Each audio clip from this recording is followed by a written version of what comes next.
देर क्यों लगी? क्या आपने अजामिल का कोई गुण देखा? क्या आपने गणिका का कोई गुण देखा? इन्हें तो पल भर में तार दिया, तो नाच फिर हमने क्या बिगाड़ा है? हमारे लिए इतनी देर क्यों?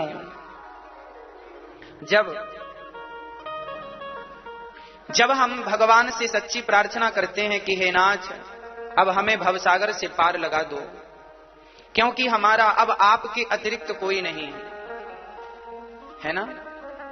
जब भगवान ये देखते हैं कि अब ये मेरे आश्रित है, तब भगवान हमें पार लगाते हैं।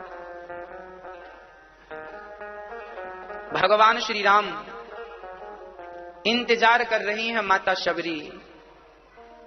शबरी को इंतजार करते करते बुढ़ापा आ गया। शबरी जब छोटी सी थी तो शबरी की माँ शबरी की चोटी कर रही थी। इकट्ठा क्यों कर रहे हैं? माँ ने कहा, बेटा परसों तेरा विवाह है, तेरे विवाह में ये पशुओं की बलि चढ़ेगी, इनका मांस बारातियों को परोसा जाएगा। मीरा शबरी माँ ने कहा, माँ मेरे विवाह के लिए इतने सारे पशुओं का बलिदान होगा?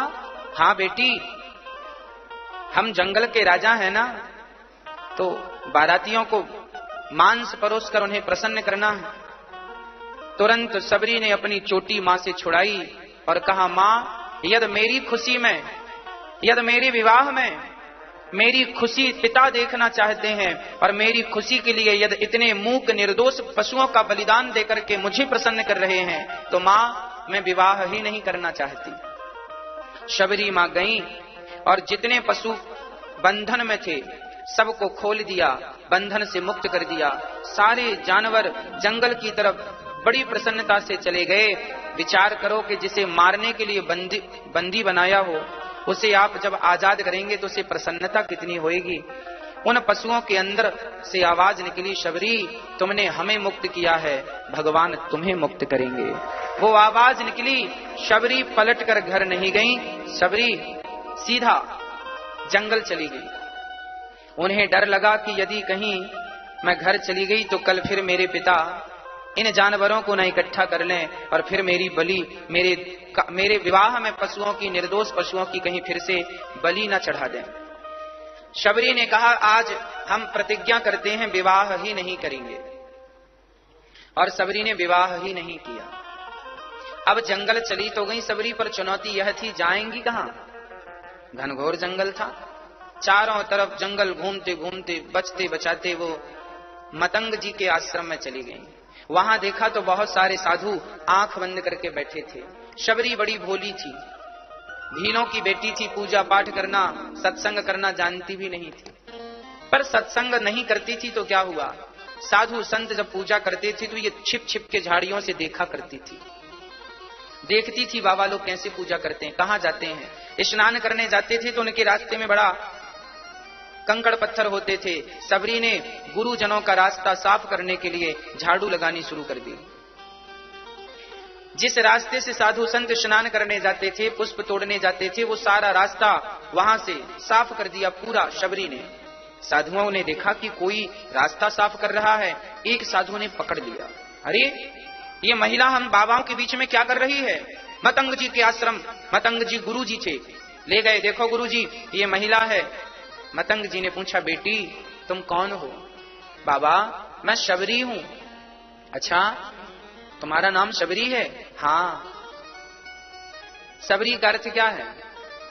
शबरी का नाम शबरी नहीं था, भगवान के इंतजार के लिए उतना उसने जीवन भर सब्र रखा था, इसलिए उसका नाम पड़ गया सब्र रखने से सबरी।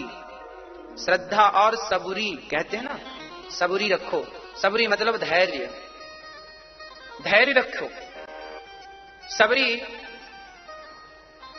गुरु जी से कहती है, गुरुदेव क्या हमें भी भगवान मिलेंगे कभी?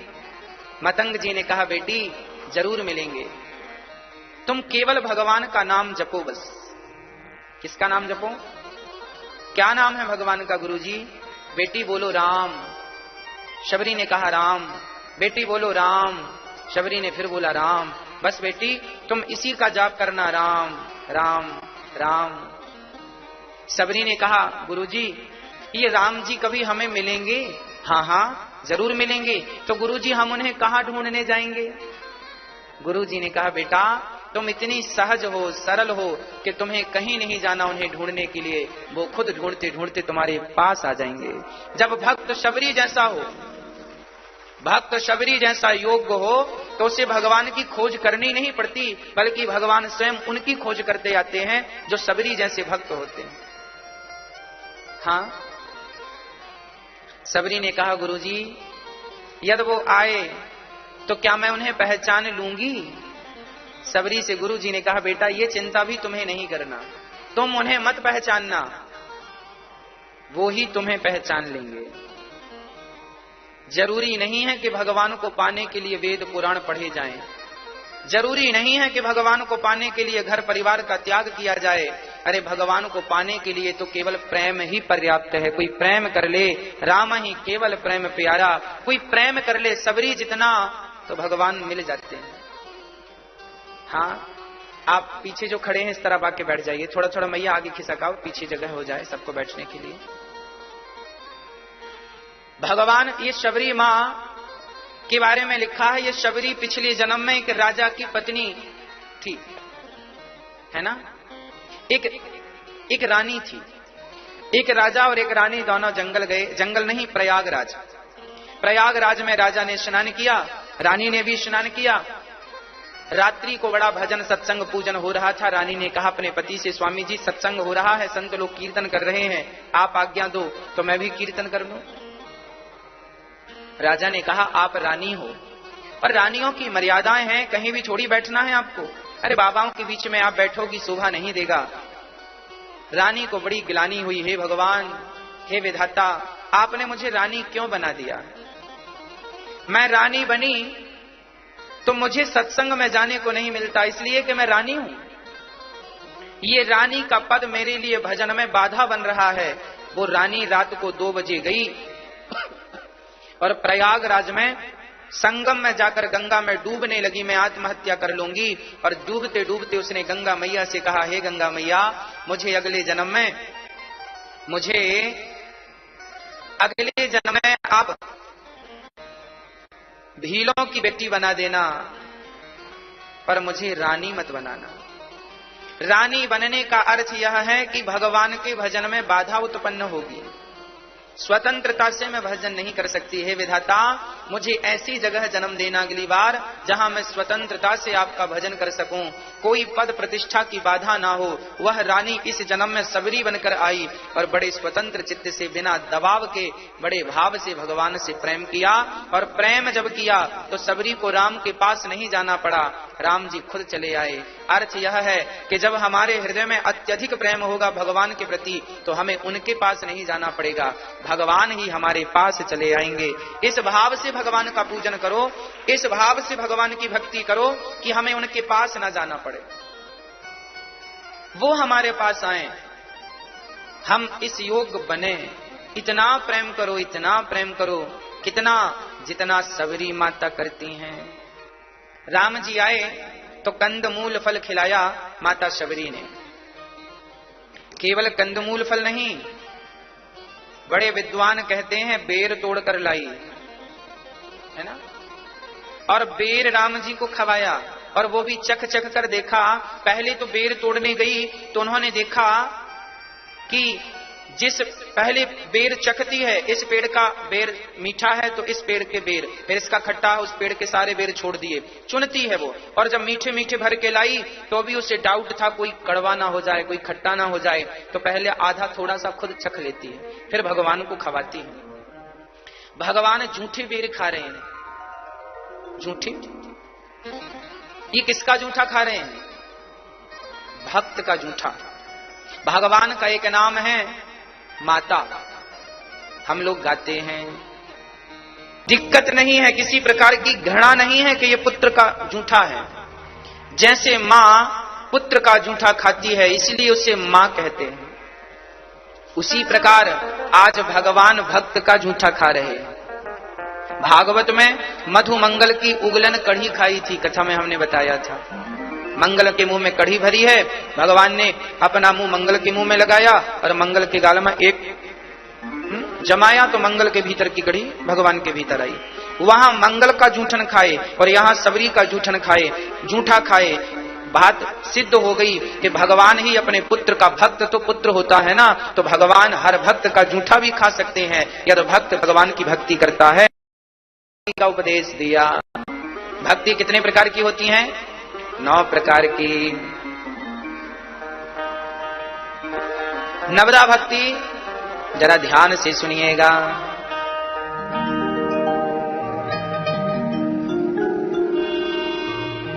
है ना?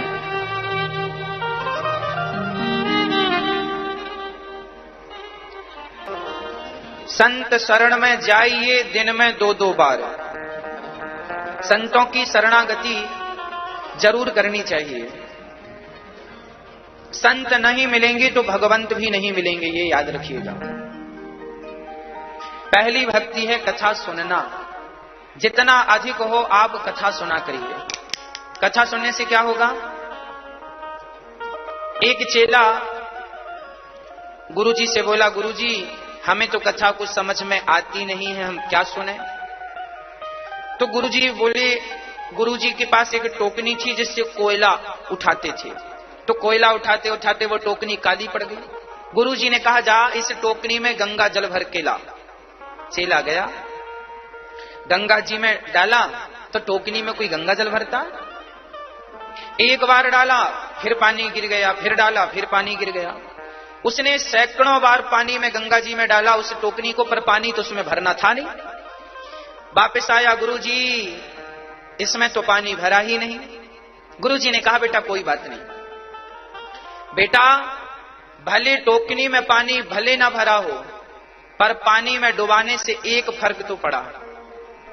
क्या हुआ? उसकी कालीमा धुल गई। कोयले की कालीमा थी वो साफ हो गई। गुरुजी ने कहा, बेटा जैसे टोकनी में भले पानी नहीं भरा पर उसकी कालीमा तो साफ हो गई, उसी प्रकार कथा तुम्हें समझ में आए बिल्कुल ना आए, पर कथा सुनते सुनते तुम्हारे भीतर की जन्म जन्म की पापों की कालीमा धुल जाएगी। ये अटल सत्य है। इसलिए प्रथम भगति कथा समझ में आवे ना आए, पर कथा सुनने मात्र से जन्म जन्म की जो हमारे भीतर पाप की कालीमा जमी बैठी है वो साफ हो जाएगी, है ना? इसलिए सत्संग कभी ना छोड़ो। पहली भक्ति है कथा सुनना, श्रवणम। संतों की संगति करोगे तो सुनने को क्या मिलेगी? कथा ज्यादा ना सही तो 1 घड़ी आधी घड़ी आधे की बुनियाद, तुलसी चर्चा राम की हरहि कोटि। बच्चों को ज्यादा ना सही छोड़ी ही, पर कथा सुनवाओ। आपके बच्चे कथा सुनेंगे तो उनके संस्कार बनेंगे, उनका बुढ़ापा सुखमय बीतेगा यदि वो आज से कथा सुन के समझने लग जाएंगे तो, है ना? तो पहली भक्ति क्या है मेरी माँ? मैया जी ओ मेरी माँ, क्या है पहली भक्ति? कथा को सुनना। अच्छा, दूसरी भक्ति क्या है? प्रथम भगति संतन कर संगा, दूसर रति मम कथा प्रसंग।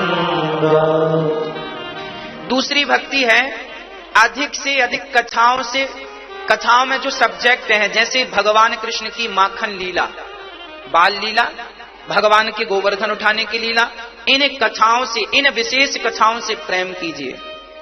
जब भी कथा सुनो तो कथा केवल सुनो ना, उस कथा के प्रति प्रेम हो, और जो जो हम कहते जाएं कथा में वो आपकी आंखों के सामने आता जाए, वो पिक्चर चलती जाए। ये सुनना है।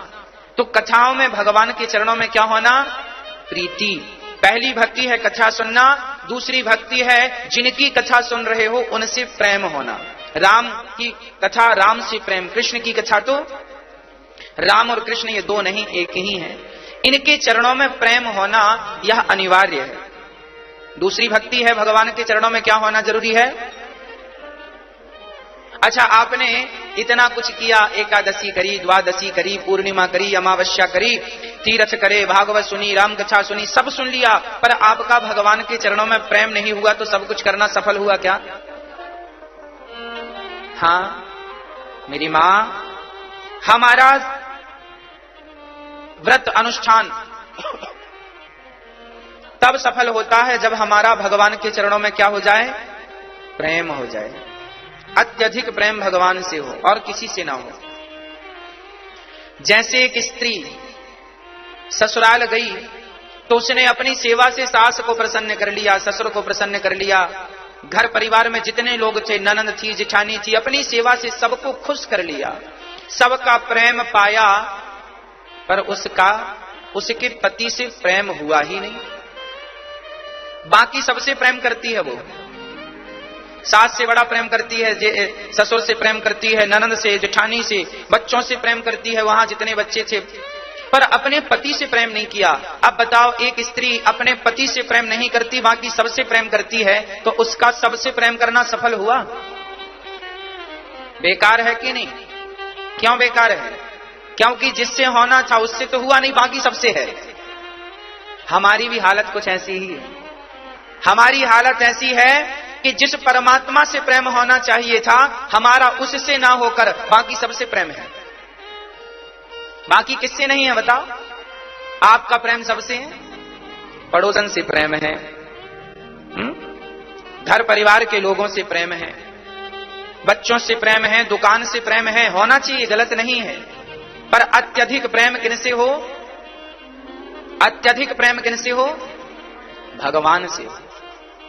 हमने सबसे प्रेम किया पर भगवान से प्रेम नहीं किया, तो सबसे प्रेम करना बेकार हो गया। इसलिए हम आपसे कहा करते हैं, सबसे प्रेम करो, पर सबसे प्रेम करो 2%, पूरा 98%, 100% केवल गिरधर गोपाल से, मेरे गोविंद से, भगवान राम से प्रेम करो। यही प्रेम सार्थक है। आपने पूजा करी, अनुष्ठान किए, यज्ञ किए, व्रत किए, सब कुछ किया, पर इन सबका फल क्या है?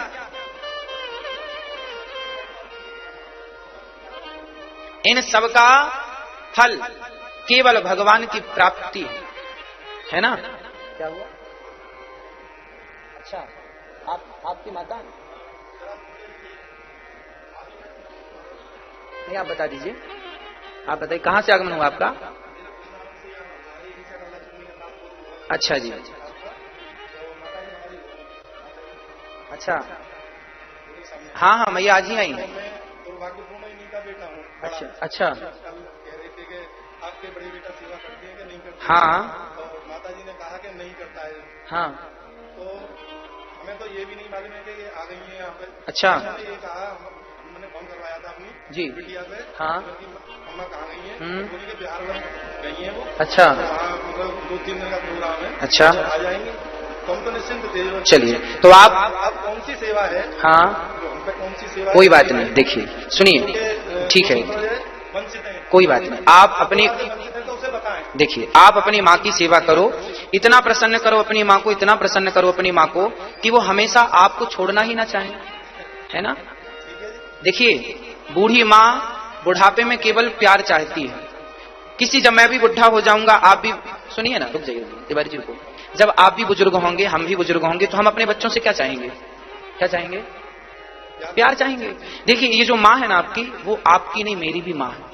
इस भाव से यहां हमने सब माँओं को रखा है कि चलो, यदि किसी कारणवश एक बेटे ने सेवा नहीं किया तो दूसरा बेटा भी है ना?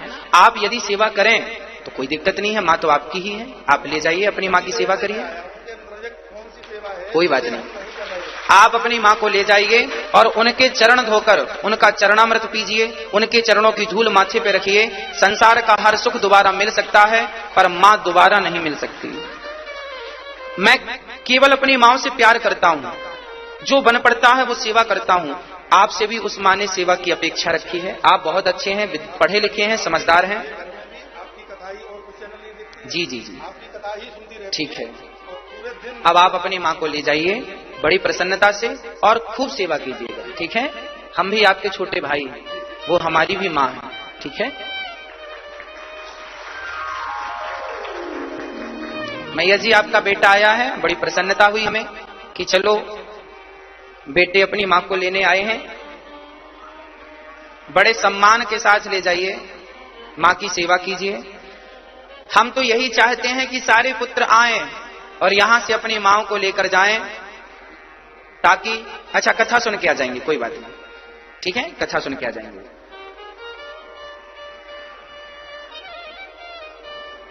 अपनी अपनी माओं की हर पुत्र सेवा करे तो अच्छी बात है। आप सबको बहुत आशीर्वाद है आपको, आप सुखी रहें और अपनी मां की खूब मन लगा के सेवा करें। मां को यहां पे दास अनिरुद्ध केवल मां को प्यार देता है। और याद रखना, यदि प्यार देने से आप लोग खुश हो जाते हैं ना, तो मैं कथा भी तो यही सुनाता हूं कि प्यार देने से यदि संसार का व्यक्ति खुश हो जाता है तो सोचो प्यार देने से भगवान कितने खुश हो जाएंगे। हाँ, प्यार करने से भगवान कितने खुश। इसलिए भगवान से खूब प्यार कीजिए। ईश्वर ही प्यार के योग्य हैं। हमें बहुत अच्छा लगा कि पुत्र आए, बड़ा सम्मान के साथ अपनी मां को ले जाएंगे, बहुत खुशी की बात है ये। दूसरी भक्ति क्या है? भगवान के चरणों में क्या होना चाहिए? प्रेम होना चाहिए। राम ही केवल प्रेम प्यारा। तीसरी भक्ति क्या है? गुरुपद पंकज सेवा, तीसरी भक्ति अमान। तीसरी भक्ति क्या है? गुरुपद पंकज सेवा। गुरु जी के चरणों में प्रेम हो और गुरुजनों का सम्मान हो, गुरुजनों की सेवा हो।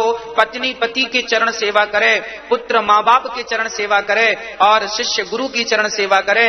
भगवान खोपड़ी में नहीं होते, भगवान तो सबके चरणों में ही वास करते हैं। इसलिए चरण छूने की परंपरा है, माथे से माथे को टिकाने की परंपरा नहीं है ना। पांव छूने की पद्धति है, परंपरा है। क्या छूना चाहिए? पांव। इसलिए भगवान का वास चरणों में है, इसलिए सबके पांव, इसलिए ये दास अपनी हर मां के पांव पकड़ता है। इसलिए पांव पकड़ता है क्योंकि मुझे पता है कि जब मां के पांव पकड़ूंगा तो इनके पांव पकड़ते पकड़ते ही कभी मेरे गोविंद का हाथ पकड़ में आ जाएगा। भगवान का हाथ पकड़ना हो तो पांव पकड़ना शुरू कर दो। जिसने पांव पकड़ना सीख लिया उसे भगवान जल्दी से अपना हाथ पकड़ा देंगे, है ना। इसलिए पांव पकड़ना सीखो, हर मां के पांव पकड़ो, हर पिता की सेवा करो, पांव पकड़ना शुरू कर दो, सब ठीक हो जाएगा। आज पांव पकड़ने में ही लोगों को लज्जा आती है। आज बेटा अपने मां के पांव पकड़ता है ना तो उसे लज्जा आती है। सेवा करो अपने माता पिता की। कहां ढूंढ रहे हो भगवान को? कहां है भगवान? तुम्हारे सामने बैठे हैं, तुम पहचान ना सको तो हमारी क्या गलती है ना। मुझे एक कथा याद आ गई। चित्रकूट में कामदगिरी की परिक्रमा, सच्ची घटना है ये। कामतानाथ की परिक्रमा लगा रहे थे, एक व्यक्ति गृहस्थी थे। तो उन्होंने देखा कि एक बंदर कहीं झाड़ियों में उलझ गया था, निकल नहीं पाया, बड़ा घायल था। वो टुकुर टुकुर देख रहा था, कोई हेल्प करे, मदद करे। तो ये परिक्रमा लगा रहे, जिनकी नजर बंदर पर पड़ी तो वो गए और बंदर को वहां से निकाला। बंदर को अच्छा लगा। थोड़ी देर बाद बंदर ने एक पत्थर उठाकर इनको दिया। इन्होंने देखा बंदर पत्थर दे रहा है तो इन्होंने पत्थर लिया और सोचा बंदर है, मैंने मदद की है, तो फेंक दिया। बंदर ने फिर उठाकर दिया, फिर फेंक दिया, बंदर ने फिर उठाकर दिया। तो अब की बार इन्होंने अपने जेब में रख लिया।